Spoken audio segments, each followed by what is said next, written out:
자, 54번이요. 주택임대차 보호법 중 옳은 것은 이렇게 되어 있죠. 1번 다세대 주택이죠. 여러분 다세대 주택 줄 것이고요. 동호수 지번이죠. 다세대는 동호수 지번이요. 여러분 다 가구는요. 다 가구는 뭐만 지번 이러죠. 그래서 다세대 주택의 임차인이 동호수 표시 없이 지번을 명확하게 동호수 표시 없이 이미 틀렸죠. 대항력을 취득한다 안 한다? 안 하죠. 만약 이거 맞는 걸 하려면 다세대를 뭐로 바꿔야 돼요? 다가구로 바꿔야 되겠죠. 2번 주택 임차인이 지위를 강화하고자 별도로 주택 임차인 줄고요. 전세권 등기 줄고요. 여러분 주택 임차인이요. 임차인으로서와 임차인의 지위와 전세권자로서의 지위를 같이 가지고 있죠. 그럼 판례가 뭐라겠냐?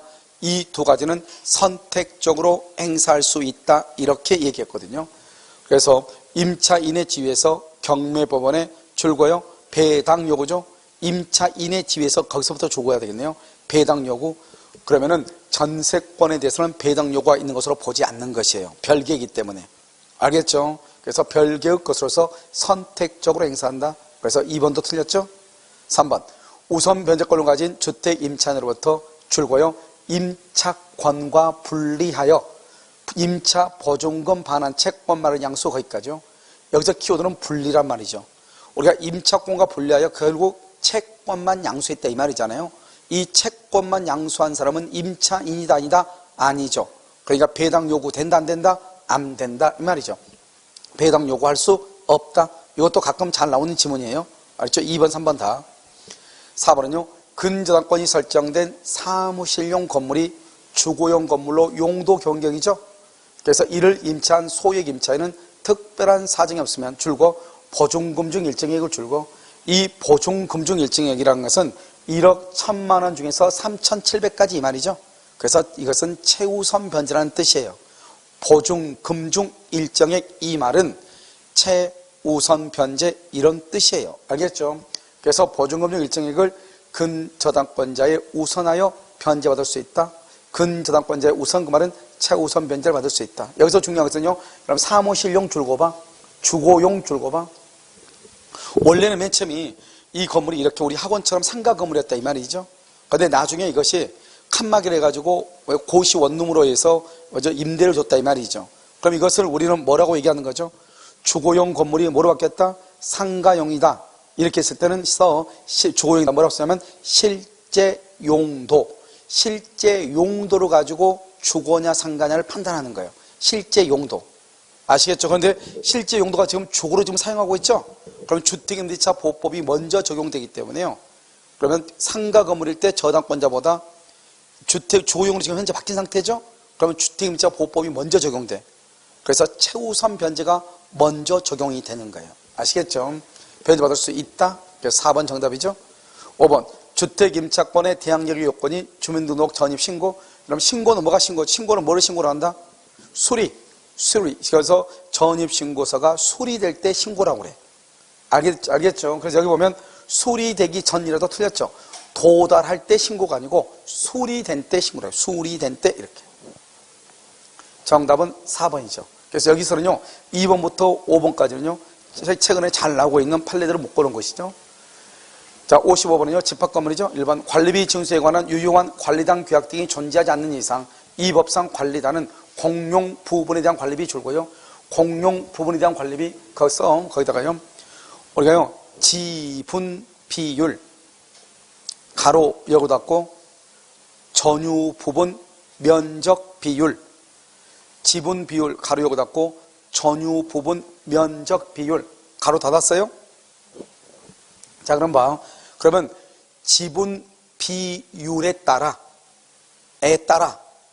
권리와 의무 동그라미 하고 의무 가로 열고 닫고 비용 권리와 의무 가로 열고 닫고 비용을 부담한다 이렇게. 비용을 부담한다. 권리와 의무 즉 비용을 부담한다 이런 뜻이에요. 알겠죠? 그러니까 어떻게 돼요? 여기 보면 규약 등이 존재하지 않는다. 이거 줄거 봐. 규약 등이 존재하지 않는다. 규약이 존재하지 않아도 얻을 것은요. 공용 부분에 대한 관리비는 전유 부분의 면적 비율로 청구할 수 있다. 이런 뜻이에요. 무슨 말인지 알겠죠? 청구할 수 있다. 청구할 수 없음이 원칙이다. 1번 틀렸어요. 2번 대지 사용권은 줄고요. 맨 끝에 전유 부분과 분리하여 처분될 수 있다. 틀렸어요. 그래서 원칙은 처분할 수 없어요. 그래서 규약에 따라 분리 처분은 가능해. 규약으로, 경미가 아니고 규약으로 분리 처분은 가능해. 근데 원칙적으로는 분리 처분 안 돼요. 규약으로 분리 처분은 가능했어요. 옆줄 긋고 뭐라 쓴다? 대직권 등기가 되면, 대직권 등기 분리 처분 X, 분리 처분 안 돼. 대지 사용권은 분리 처분할 수 있어, 규약으로. 그런데 대직권 등기가 되면 분리 처분 안 돼. 이해되셨죠? 자, 그 다음에 3번은요. 대지 사용권을 전유 부분과 분리하여 처분하는 것을 금지하는 취지를 등기. 여기까지. 대지 사용권을 전유 부분과 분리하여 처분하는 것을 금지하는 취지를 등기. 여기까지 말한다. 대직권 등기라고 그래. 이것을. 방금 여러분요. 대직권 등기는 뭐라고 얘기했죠? 전유 부분과 절대로 분리할 수 있다, 없다? 없다. 그러니까 이걸 등기해야 돼. 근데 등기를 하지 않으면 선의의 제3자에게 대항하지 못해. 근데 등기하지 않으면 그것이 대지임을 모른 채 줄고 선이 맨 끝에 제3자에게 대항할 수 없다. 맞는 말이죠. 알겠죠? 선의의 제3자에게 대항하지 못한다. 이렇게. 이걸 대지권 등기라고 그래. 그 다음에 4번 주거용 집합건물을 철거하고 상가형 집합건물을 신축. 이것을 뭐란다? 맨 끝에 써 재건축 결의 줄고. 그럼 재건축이 뭐예요? 자, 재건축하는 게 뭐냐? 이런 거예요. 건물을 철거하고 그 건물의 대지를 새 건물의 대지로 이용하는 것을 재건축이라고 그래요. 그러니까요, 만약에 주거용 건물인데 그것을 철거하고 상가를 신축할 수도 있고요. 알겠죠? 주거용 건물을 철거하고 나서요, 주상복합으로 할 수도 있고 다 할 수 있어. 아무튼 새 건물의 대지로 이용하면 돼. 새 건물의 대지로 이용. 재건축에다 써봐. 재건축 결의. 새 건물의 대지로 이용하기만 하면 된다. 이렇게. 새 건물의 대지로 이용하면 돼. 그러니까 그 새 건물이 무슨 건물인지 모르잖아요. 알겠죠? 주상복합이 될 수도 있고 상가가 될 수도 있고 뭔지 모르죠. 아무튼 새 건물의 대지로 이용하면 돼. 알겠죠? 그래서 재건축 허용되지 않다. 틀렸어. 된다. 5번 공용 부분의 변경 줄고 공용 부분의 변경 써 4분의 3 이상의 결의. 4분의 3 이상의 결의. 이렇게. 자, 했어요? 자, 그럼 여기 한번 봐. 여기 보면 각 가반수 결의 줄고 각 가반수 결의는 공용 부분의 변경이 아니고 써 공용 부분의 관리. 공용 부분의 관리를 재건축 결의라고 얘기해. 공용 부분의 관리. 그럼 지금 했어요? 했어? 오케이. 몇을 얘기하죠? 정답 몇 번이에요? 3번이요? 자요.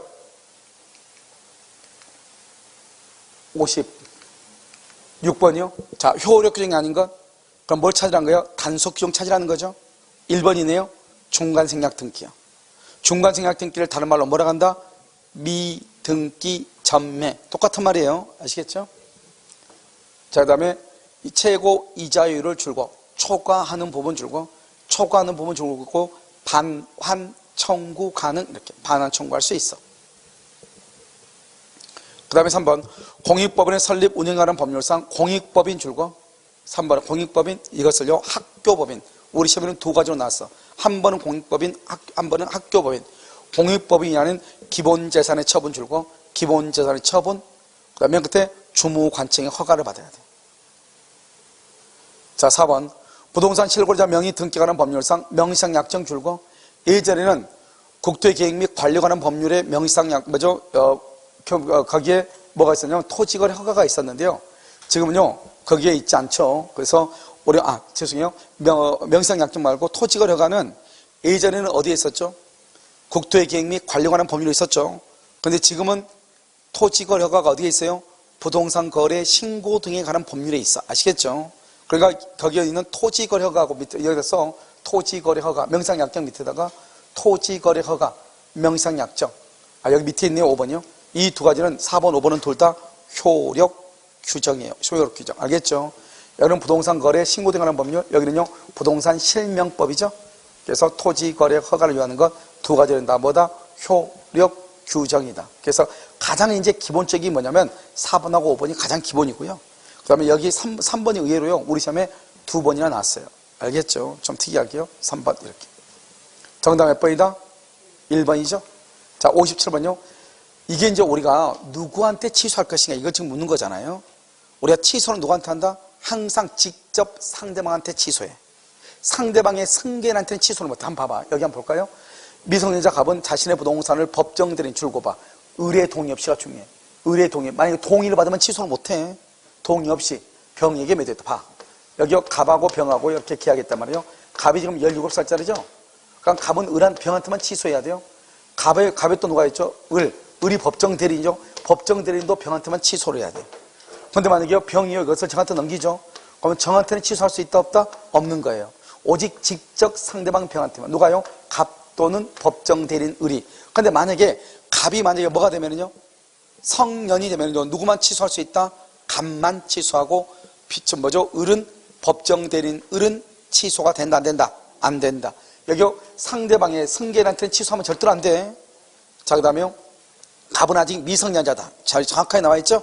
아직 미성년자란 말은 법정 대리인도 취소권이 있다 이 말이죠. 그럼 누가 취소한다? 갑 또는 을이. 누구에게? 병에게. 갑 또는 을이 병에게. 정답 몇 번이다?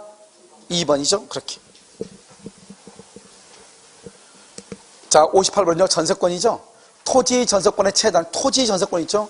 우리 토지 전세권은요. 토지 전세권 줄고 0부터 시작. 0부터 10년이에요. 0부터 10년. 그 다음에 최단 존속기간 줄고요. 최단 존속기간. 최단 동그라미 하고요. 최단은 어디밖에 없냐? 건물 전세권 플러스 1년이에요. 건물 전세권만 플러스 1년이에요. 아시겠죠? 2번 전세권이 성립한 후 이렇게 돼 있어요. 전세권이 성립한 후 전세 목적물의 소유권이 이전되면 그렇게 돼 있죠. 여러분 전세권이 성립하고 난 다음에 목적물의 소유권이 이전을 했어. 그럼 이러면 어떻게 돼요? 전세권 동그라미요. 전세권은 대항력이요. 전세권은 물권이니까 대항력이 있어요. 그런데 소유권이 바뀌었죠? 그러든지 말든지 양수인에게 대항력. 소유권이 이전 동그라미 써 거기다가 양수인에게 대항 이렇게. 양수인에게 대항할 수 있어요. 그럼 양수인에게 대항한다는 말은 그러면 전세금 반환 의무자는 누구라는 거예요? 양수인이다 이 말이죠.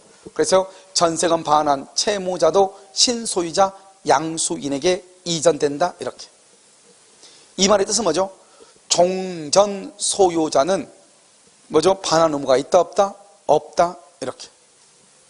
자, 3번 전세금의 지급은 전세권의 성립요소 줄 것이고요. 그 다음에 거기다가 전세금 줄 것이고 전세금에다 뭐라 쓰냐? 기존의 채권으로 가름. 전세금은요 기존의 채권으로 가름할 수 있어요. 알겠죠? 그 다음에 두 번째요. 성립요소 줄고요. 성립요소에다 뭐라 쓰냐? 인도는 요건 X. 인도는 전세권의 성립요건이 아니에요. 자, 그 다음에 4번은요. 구분 소유권의 객체가 될 수 없는 건물의 일부에 대한 전세권자 줄고요. 건물의 일부 맨 끝에 건물 전체의 경매를 신청할 수 없다 줄고 전체의 경매를 신청할 수 없다. 옆줄 긋고 건물 전부의 매각 대금에서 건물 전부의 매각 대금에서 우선 변제 가능 이렇게. 건물 전부의 매각 대금에서 우선 변제 가능 이렇게. 우선 변제는 가능하다 이렇게. 자, 5번은요. 전세 목적물의 인도는 맨 끝에 성립요건이 아니다 이렇게. 아니다. 정답 몇 번이다? 1번이죠. 자, 59번 틀린 것은 1번. 전세권은 담보 물권의 성질도 가지고 있죠. 그래서 전세권은 두 가지. 담보 물권 밑에다가요. 용익 물권. 원래는 용익 물권이죠. 근데 담보 물권의 성질도 가지고 있죠. 경매권이요. 2번 관습법상 법정이상권이 붙은 건물의 양수인은 지상권 등기 없이도 틀렸죠. 봐봐. 관습법상 법정지상권 줄고요. 거기다가 취득시 등기 X. 취득할 때 등기를 하지 않아도 돼. 관습법상은. 그런데요, 건물의 양수인 줄고 양수인. 그럼 건물을 샀죠. 법정지상권이 있는 건물을 샀죠. 양수인. 그럼 어떻게 하죠? 우리가 취득할 때는 등기하지 않지만 처분할 때는 뭐를 해야 돼? 등기를 하고 처분해야 되죠. 그러니까 양수인은 샀다 이 말이죠. 그러니까 갑이라는 사람이 법정지상권을 취득했다가 그것을 을한테 넘길 때는 등기를 하고 난 다음에 넘겨야 돼. 아시겠죠? 그래서 양수인은 지상권 등기 없이도 건물 양도인의 등기 없이도, 그러면 여기 지상권 등기 없이도 줄거봐. 이퀄 지상권자 X죠. 그럼 지상권자가 아니야. 그러니까 우리가 갱신을 청구하려면 지상권자는 직접 갱신을 청구하죠. 이 사람은 지상권자도 아니다. 아니니까 설정자의 갱신 청구권은 어떻게 해야 돼? 대위. 그래서 여기 대위란 말이 나온 거예요. 대위 행사. 대위 동그라미, 행사 동그라미. 그래서 대위 행사하는 거예요. 왜? 아직 누가 아니니까? 지상권자가 아니니까. 만약에 지상권자면 직접 행사하죠. 알겠죠? 그러니까 지상권은 취득할 때는 등기하지 않지만 양수인의 경우는 지상권 등기가 있어야 지상권자가 되죠. 아직 그런데 등기가 없으니까 지상권자가 아니죠. 아니니까 설정자의 권리를 대위 행사하는 거예요. 아시겠죠? 아니, 종전 지상권자의 권리를 대위 행사하는 거예요. 아시겠죠? 자, 3번은요. 토지 저당권자는 지상권 설정 후 그 설정자가 토지에 신축하죠. 줄고요. 저당권 설정 후 토지의 신축이죠. 딱 이러면 이것은 법정지상권이다. 일괄경매다. 일괄경매죠. 맨 끝에 일괄경매 이렇게요. 맨 끝에서 법정지상권 X죠. 이런 법정지상권이 성립하려면 어떻게 해야 돼요? 저당권 설정 당시 토지 위에 건물이 있고 토지와 건물의 소유자가 동일해야 돼. 알겠죠? 그렇게. 4번 공유자의 1인이 지역권을 취득하죠. 그렇게 돼 있나요? 공유자의 1인이 지역권을 취득해. 1인 동그라미 취득. 1인이 취득한 건 좋은 거죠? 그러면요, 다른 공자도 취득. 다른 공자도 취득. 이렇게. 5번은요, 원고의 목적물 인도 청구에 대해서 법원이 피고의 줄고 유치권 항변을 인용.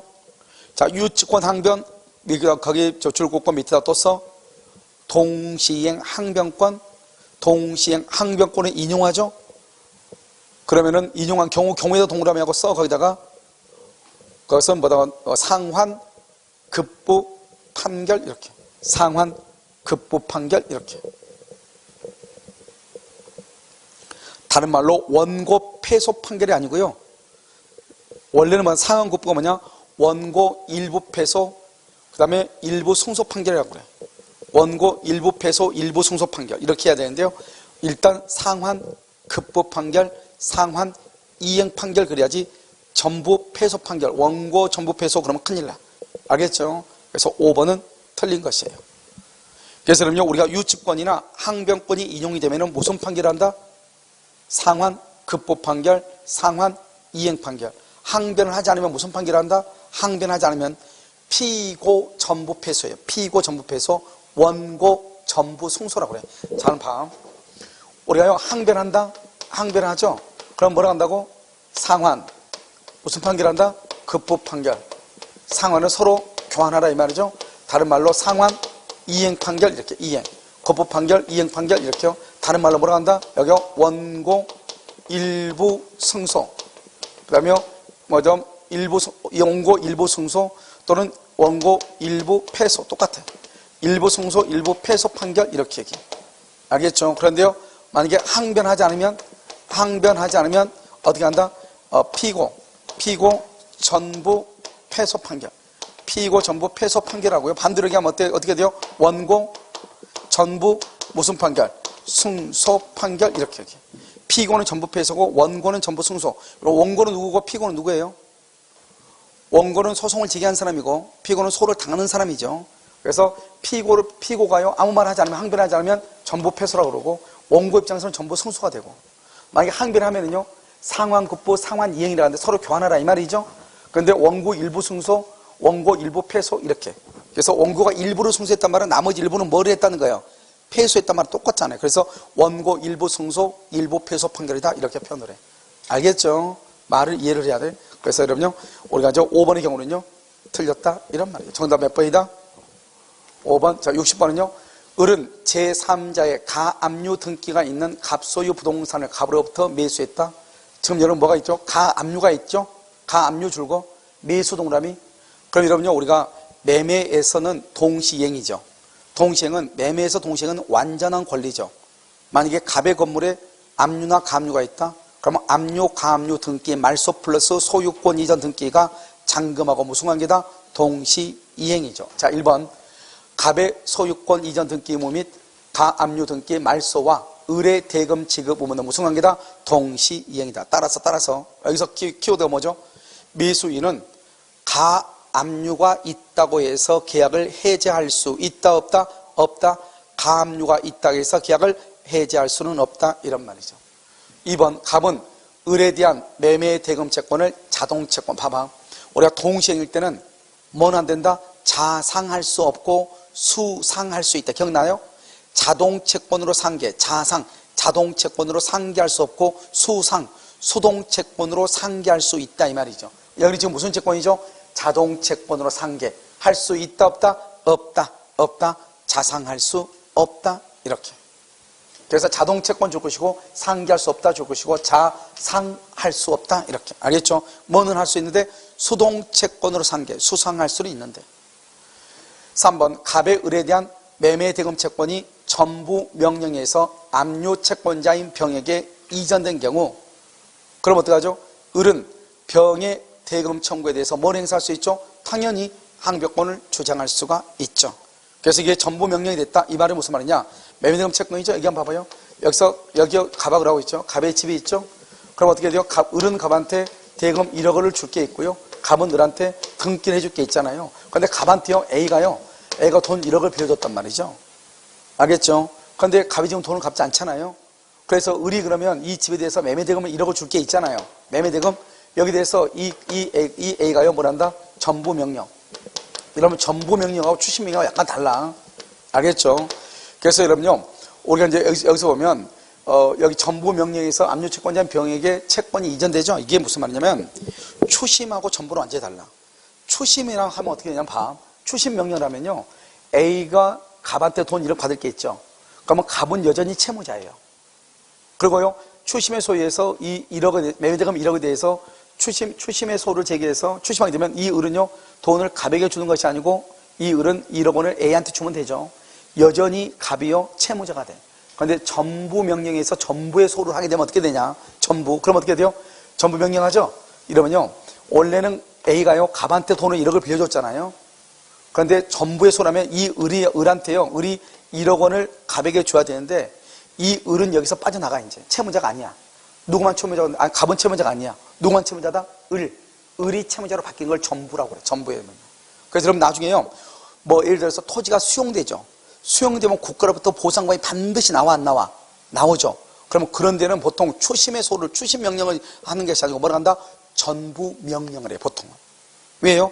너 빠지라는 거죠. 너가 받을 거 보상금에서 내가 1억 받아오겠다는 거죠. 판결문이 있으니까.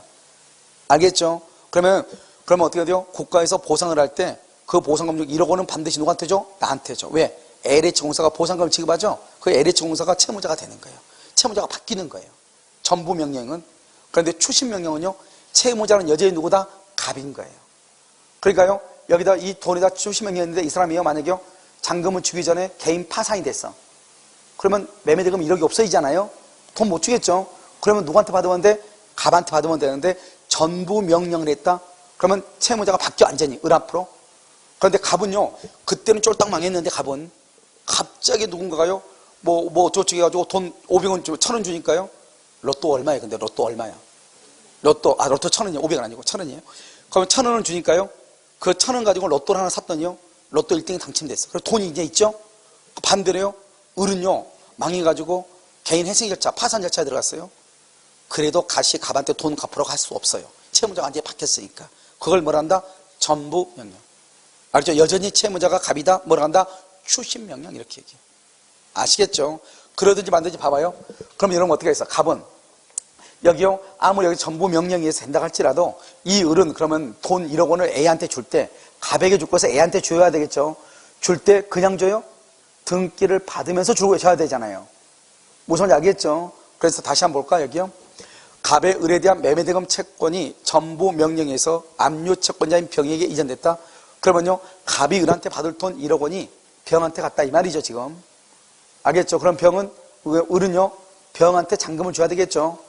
근데 잔금하고 등기는 무슨 관계다? 동시행이죠. 그래서 을은 갑한테 뭘 받으면서 등기를 받음과 동시에 병한테 1억을 주는 거예요. 아시겠죠? 그래서 여기 을은 병의 대금 청구에 대해서 항변권을 행사할 수 있다. 그러지 있다. 알겠죠? 이렇게. 원래 뭐 전부 명령이니 추심 명령이 하는 것은 우리 시험 범위에 들어오는 용어는 아니고 강제 집행할 때 나오는 용어들이에요. 아시겠죠? 자, 4번은요. 갑과 을의 채무가 동시행 관계에 있더라도 갑의 매매대금 채권은 지급 기일부터 소멸시효가 진행된다. 이게 무슨 말이죠? 여러분요, 거기다가 유치권 점 찍고 동시행 항변권 행사는 유치권 또는요 동시행 항변권 행사는 소멸시효 진행에 영향을 미치지 아니한다. 이렇게 우리가 유치권 또는 동시행 항변권 행사는 소멸시효 진행에 영향을 미치지 아니한다. 그건 무슨 말이죠?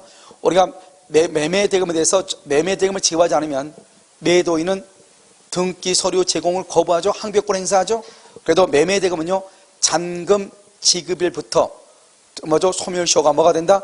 진행한다 이 말이죠. 그래서 항변권을 행사하고 있어도 잔금에 대한 소멸시효는 잔금 지급일 이후부터 진행한다 이런 뜻이에요. 아시겠죠? 4번 5번은요 을이 대금 채무를 선이행하기로 약정을 했죠. 선이행 줄고 선이행은 중도금이죠. 그럼 중도금은 동시이행이다 아니다? 아니죠. 그런데요 그 이행을 지체하는 동안 갑의 채무에 줄고 이행기가 도래 잔금이죠. 그러면 이행기가 도래하면 이행기 때부터는 무슨 관계다? 동시이행이다. 그래서 갑과 을의 채무는 동시이행이다. 그래서 선이행 의무자가 이행하지 않고 있는 사이에 상대방 채무의 이행기가 도래하면 동시이행이다. 이렇게 됐죠? 그래서 정답 몇 번이다? 3번이요.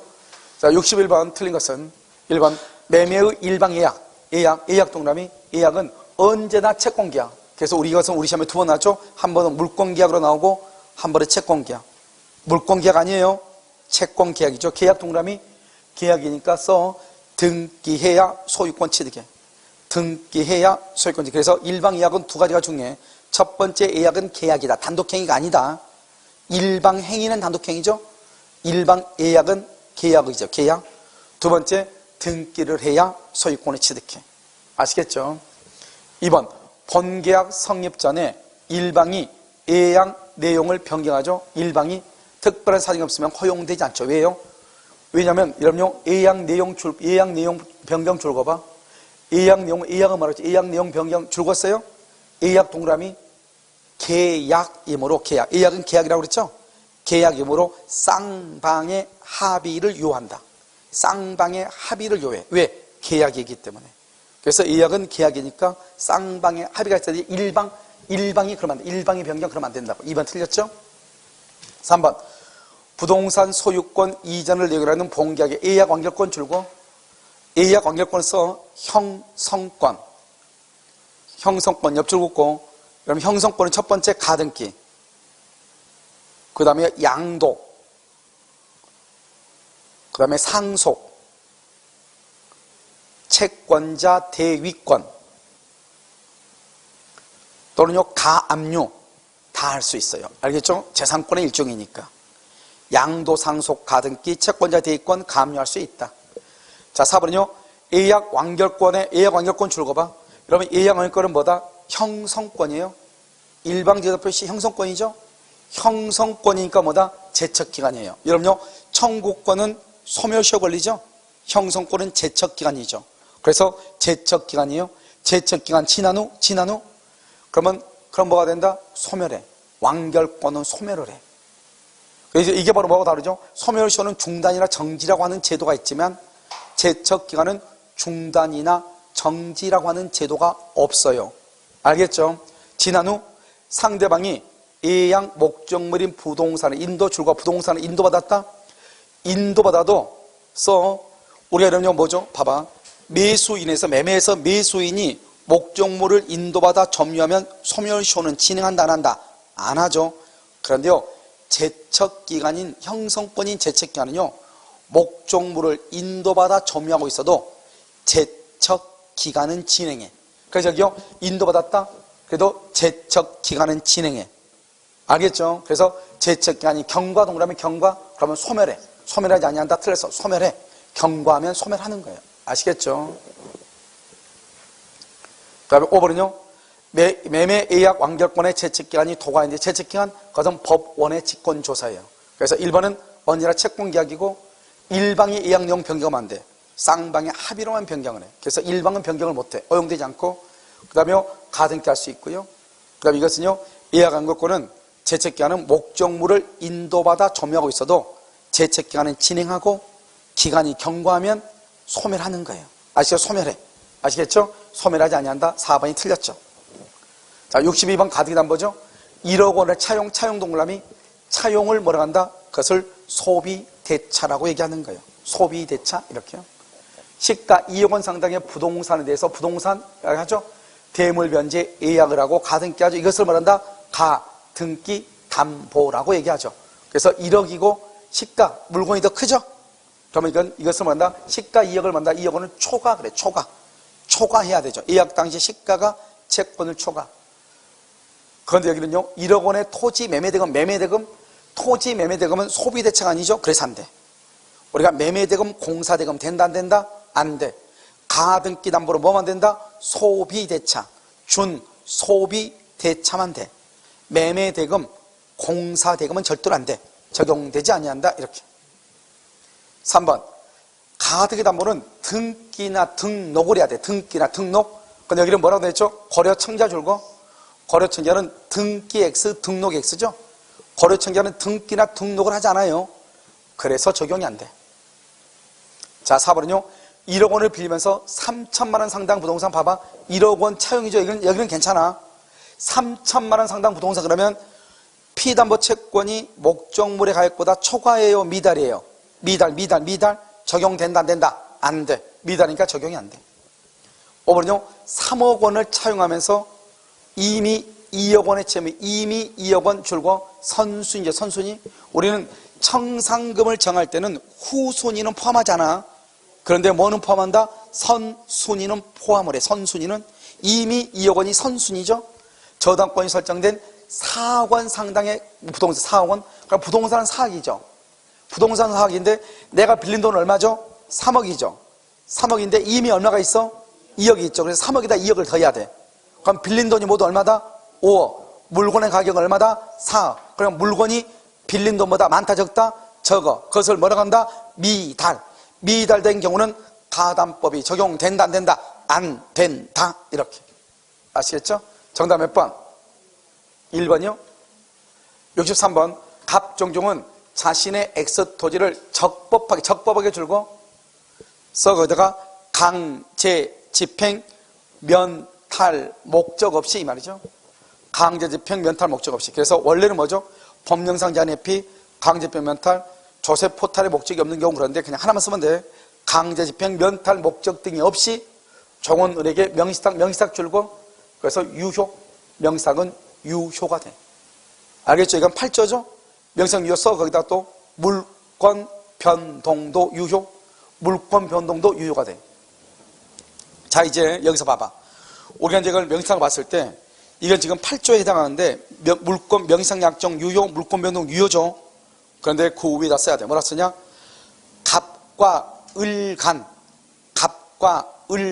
가로 열고 닫고 대내 관계, 대내. 갑하고 을하고 두 사람 내부적으로 대내 관계 옆줄을 긋고 갑 소유자, 신탁자가 소유자가 돼.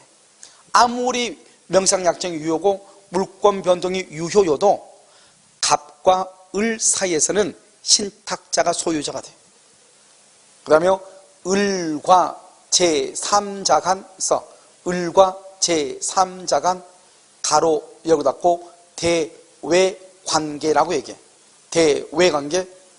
여기서 옆줄 긋고 을 수탁자가 소유자가 돼. 을이 소유자. 그러니까 갑하고 을하고는 갑이 소유자가 돼. 을하고 병사에서 제3자 간에서 누구를 소유자로 봐? 이때 물권 변동이 유효이다 할 때는 을을 소유자로 본다 이 말이죠. 그러니까 이 병은요, 적극 가담만 없으면 병은 선악 불문하고 소유자가 되는 거예요. 아시겠죠? 그러니까 제3자 병과의 관계에서는 을을 소유자로 보고 갑은 소유자로 본다 안 본다? 안 본다 이런 말이죠. 1번 을이 평원 공연하게 몇 년간? 10년간 토지. 을은 누구죠? 수탁자야. 수탁자는 언제나 무슨 점유다? 타주 점유가 돼. 그래서 여러분 봐봐. 명의 우리가요 타주 점유 기본적으로 네 가지가 기본적으로 무조건 암기하라고 그랬죠. 네 가지. 타주 점유 네 가지 뭐가 있어? 첫 번째 수탁자. 두 번째는 분묘 기지. 분묘 기지. 아까 우리 한번 봤었잖아요. 세 번째마다 공유자가 전부 점유죠. 공유자. 공유자. 네 번째는 뭐다? 악의의 무단 점유. 악의의 무단 점유. 이 네 가지가 무슨 점유다? 타주 점유다. 타주 점유는 100년, 1000년이 지나도 취득쇼를 할 수 있다, 없다? 없다. 이렇게. 2번 제3자가 X토지를 무슨 점유한다? 불법 점유. 무슨 점유? 불법 점유. 제3자가 X토지를 불법 점유하는 경우 이렇게 돼 있어요. 자, 제3자가 X토지를 불법 점유한다. 그러면 제3자 줄 것이고 누구를 소유자 써봐. 누구를 소유자 가로 요거 닫고 뭐라고 해야 돼? 을이라고 해야 돼. 이때 제3자 병의 입장에서는 제3자 입장에서는 누가 소유자냐? 병이 소유자가 돼. 대외니까 불법 점유하죠. 갑은 소유권에 의해서 직접 동그라미 직접 된다 안 돼. 수탁자서 을을 대위해야 돼. 알겠죠? 2번 틀렸죠? 자, 3번. 1번은요. 10년간 점유하죠. 취득쇼 할 수 없다. 1번 틀렸고 2번 틀렸고. 3번. 갑이 명의신탁 해지 줄거 봐. 우리 아까 여기서 문제에서 뭐라고 그랬죠? 명의신탁은 유효라고 그랬죠? 이런 명의신탁이 유효일 때만 해지할 수 있어. 명의신탁이 무효일 때는 해지를 절대로 못해. 알겠죠? 그러니까 양자가 명의신탁, 중간생략형 명의신탁, 계약 명의신탁 다 명의상 약정은 무효니까 해지할 수 없어. 그런데 여기 8조는 해지할 수 있다 이런 말이죠. 제3자가 갑이 명의상을 해지를 원인으로 하고 소유권에 기하여 을에게 행사하는 등기 청구권은 명의상 해지를 하죠. 해지. 그러면 갑하고 을 사이에서는 누가 소유자죠? 갑이 소유자죠. 갑이 소유자. 해지할 수 있고 갑이 소유자. 그러면 갑은 소유권이니까 소유권은 소멸쇼에 걸린다, 걸리지 않는다? 걸리지 않는다. 그래서 소멸쇼에 걸리지 않는다. 3번이 정답이죠. 4번 을이 수탁자죠. 병에게 X토지를 매도하여 증여하죠. 그럼 병은 동그라미 병은 적극 가담하면 무효. 병은 적극 가담하면 무효예요. 옆줄 긋고 선악 불문하고 소유자. 적극 가담이란 말이 있으면 그때 무효. 그렇지 않으면 선악 불문하고 소유자가 돼. 뭐를 불문하고? 선악을 불문하고 소유자. 그래서 병이 악이라면 X토지의 소유권을 취득하지 못한다. 됐죠? 자, 5번 을이 X토지 위에 건물을 지어 소유하던 중 봐봐. 여기요. 명의신탁이 해지됐죠? 명의상 해지 줄고 써 거기. 수탁자는 법정지상권 X. 왜요? 지금 X토지는 갑의 거죠. 을한테 명의상을 했죠. 을은 수탁자니까 소유자가 아니죠. 그 토지에 을이 건물을 신축해도 소유자가 아니죠. 남의 땅에다가 건물을 지었죠. 그러니까 명의상이 해지되더라도 수탁자는 법정이상권을 취득할 수가 있다 없다? 없다 이란 말이죠. 그럼 법정이상권 어떻게 해야 돼? 토지와 건물의 소유자가 뭘 해야 돼? 동일해야 되는 거죠. 그래서 법정이상권을 취득한다. 틀렸다 이 말이죠. 알겠죠? 여기 4번도 틀렸죠? 병이 악이어도 소유권을 취득할 수 있다. 적극 가담하면 뭐가 된다? 무효. 근데 적극 가담이 아니고 악이라고 돼 있죠? 그래서 소유권을 취득한다 이래야지. 아시겠죠? 정답 몇 번?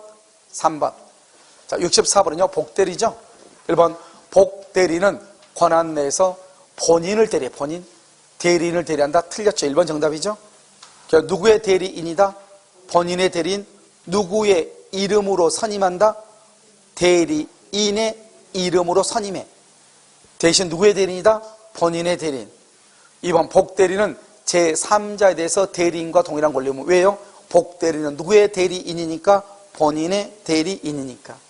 3번 임의 대리인은요, 본인의 승낙, 밑에다 써 부득이한 사유. 둘 중에 하나예요. 그러니까 이름만 하면 안 돼. 본인의 승낙이 있는 경우에만 그러면 안 돼.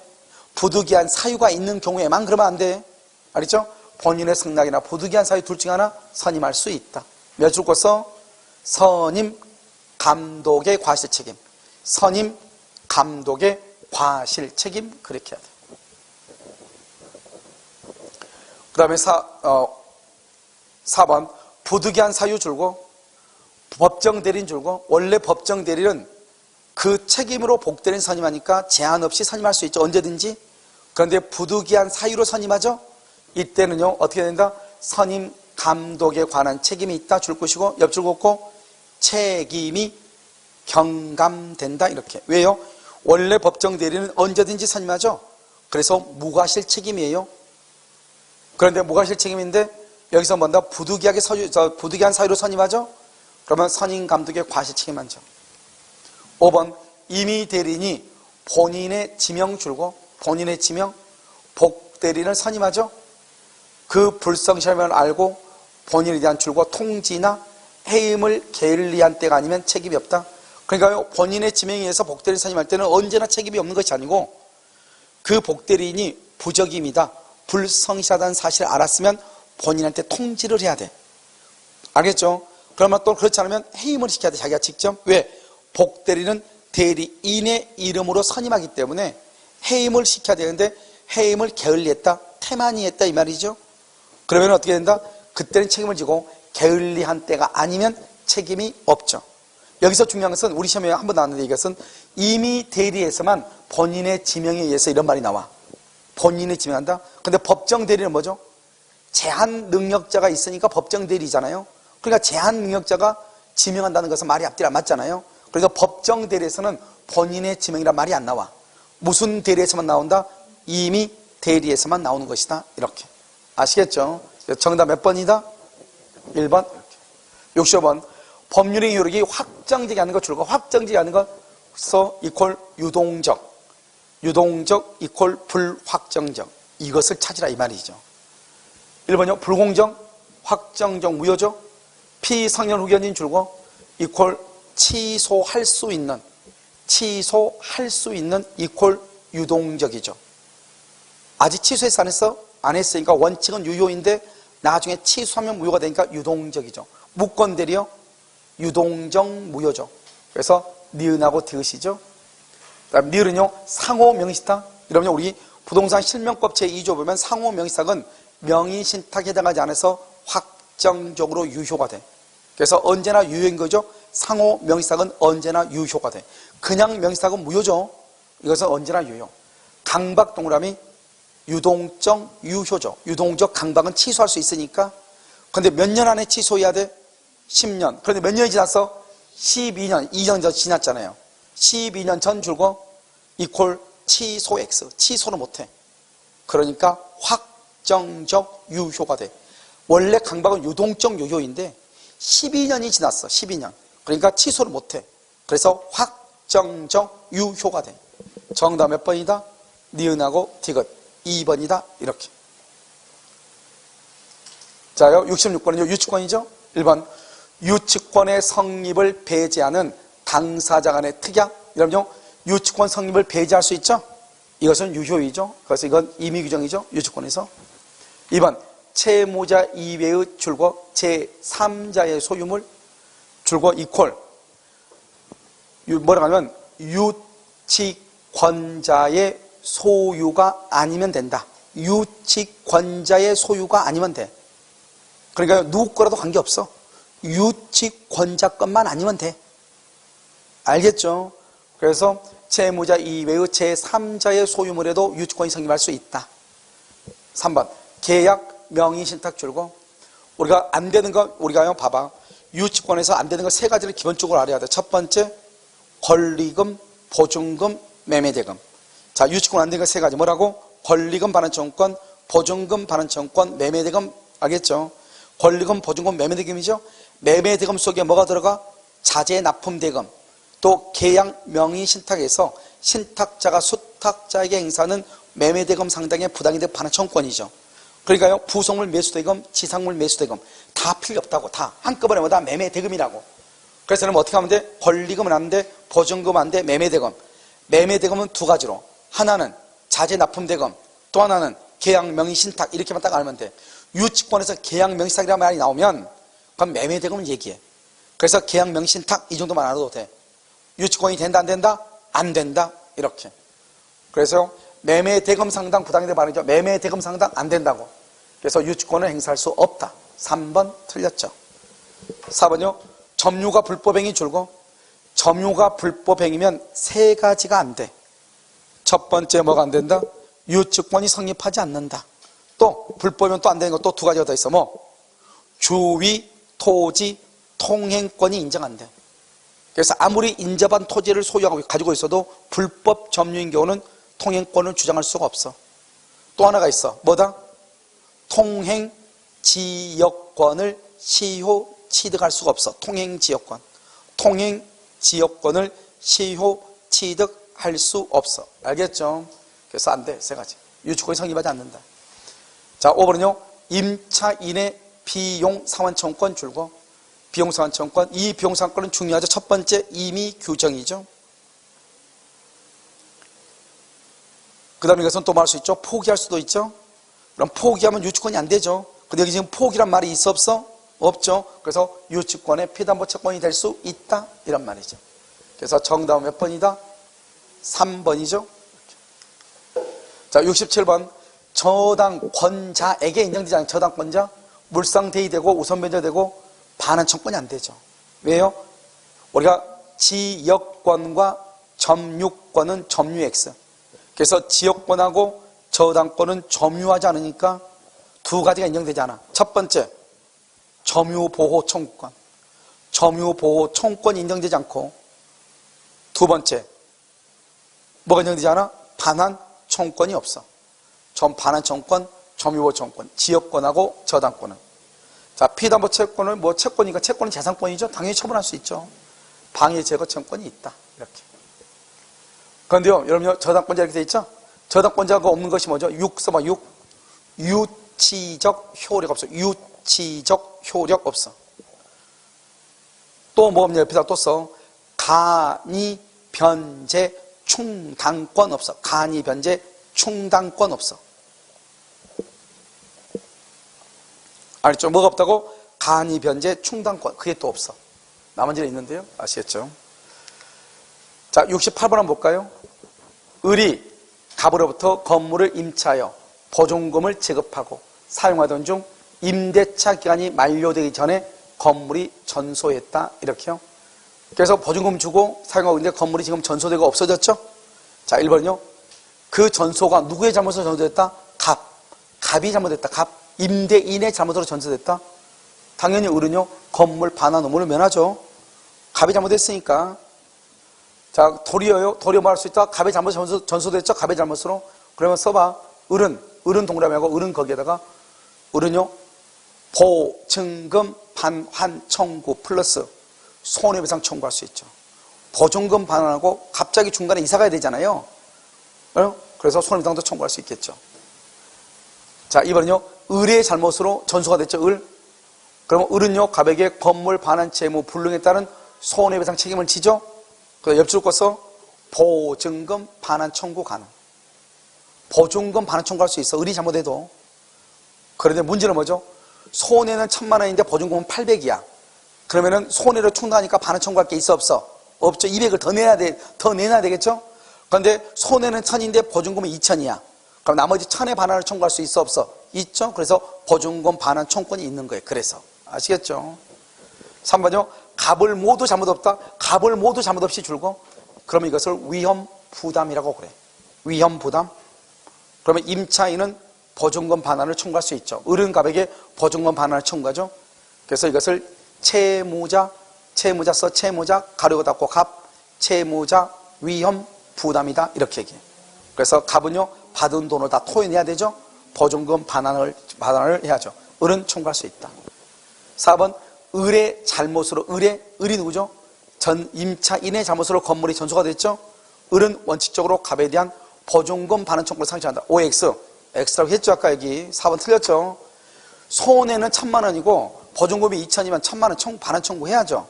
보증금 반환 청구를 상실한다 그러면 틀린다 이 말이죠. 5번 만일 임대차 종료 후 갑의 건물 수령 지체 중 갑의 건물 인도 수령 지체 중 그럼 누가 지금 잘못했죠? 갑이 잘못했네. 갑이 잘못했네. 을이 지금 반환하니까 봐봐 이러면요 매매에서는 갑하고 을 중에서 을이 채권자죠.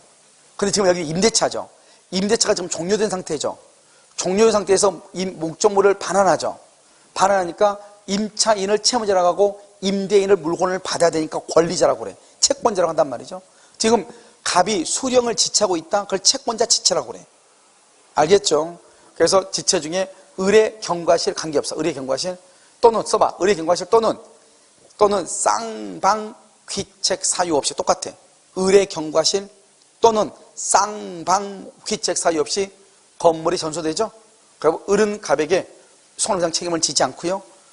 거기 을은 갑에게요 보증금 반환을 청구해. 보증금 반환 청구. 누가 지금 이미 잘못했죠? 갑이 이미 잘못했죠? 그래서 을의 경과실 또는 쌍방의 귀책 사유 없이 이 두 가지예요. 아시겠죠? 이것을 뭐라고 한다? 5번을 채권자 위험 부담주의다 이렇게 얘기를 해요. 아시겠죠? 정답 몇 번이다? 4번이요? 이렇게. 자, 69번 무효와 취소죠? 1번 취소할 수 있는 법률을 추인 누구라면 추인은 확정적 유효죠? 그러니까 더 이상 뭐를 못한다? 취소하지 못한다. 그래서 추인 이퀄 취소 X죠? 추인은 취소할 수 없다 이렇게. 2번 법률행위 줄과 일부분이 무효죠? 맨 끝에 전부 무효죠? 자, 일부분이 무효할 때 무효 동그라미하고 그다 써 취소 일부분이 취소죠? 그러면 전부를 무효 거기 무효 동그라미 취소. 그래서 일부 무효는 일부 취소에 유추 적용을 해.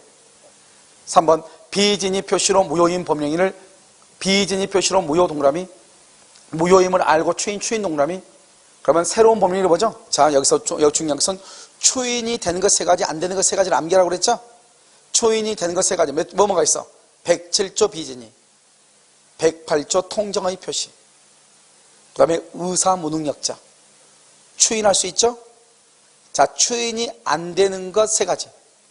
103조 위반, 104조 위반, 강행법규 위반. 추인이 안 된다 이런 말이죠. 그러니까 여기는 비진이죠? 그러니까 비진이로 무효다. 통정 허위 표시로서 무효다. 착오나 사기나 강박에 의해서 취소가 돼서 무효다. 알겠죠? 이런 경우는 무효행위 추인을 할 수 있다 이런 말이죠. 자, 4번 법정 대리인은 취소의 원인이 종료 줄고 취소의 원인이 종료 그 다음에 미성년자가 뭐가 됐다? 성년이죠. 종료는 성년이 되기 전 여전히 미성년자죠. 그러니까 법정 대리권은 소멸한다 소멸하지 않는다 소멸하지 아니한다. 취소할 수 있는 법률행위를 말 수 있다. 추인할 수도 있고 말 수도 있고 취소할 수도 있고 추인할 수도 있고 취소할 수도 있다 이렇게. 그래서 4번 틀렸죠? 5번 이 5번을 뭐란다? 이것을 맨 끝에다 써 무효행위의 전환이라고 얘기해. 무효행위의 전환. 옆줄 거 써 104조의 적용. 이런 무효행위 전환은 불공정한 법률행위에 적용이 된다 이렇게. 알겠죠? 이걸 무효행위 전환이라고 그래. 봐봐. 여기 써 무효인 법령이 줄거 무효인 법령이 친생자 신고 이렇게. 무효인 법령이 할 때 친생자 신고 다른 법률행위 줄거 이것을 뭐란다? 입양 신고 이렇게. 그러니까요 남의 아이를 데려다가 친생자 신고하면 무효죠.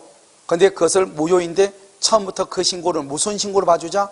입양 신고로 봐주자. 그것을 무효행위 전환이죠. 그래서 봐봐. 앞으로 이제 무효란 말이 나오면 무조건 뭐로 여기냐? 친생자. 다른 법령에는 뭐다? 그것은 뭐죠? 입양 신고를 보면서 읽어봐. 봐봐.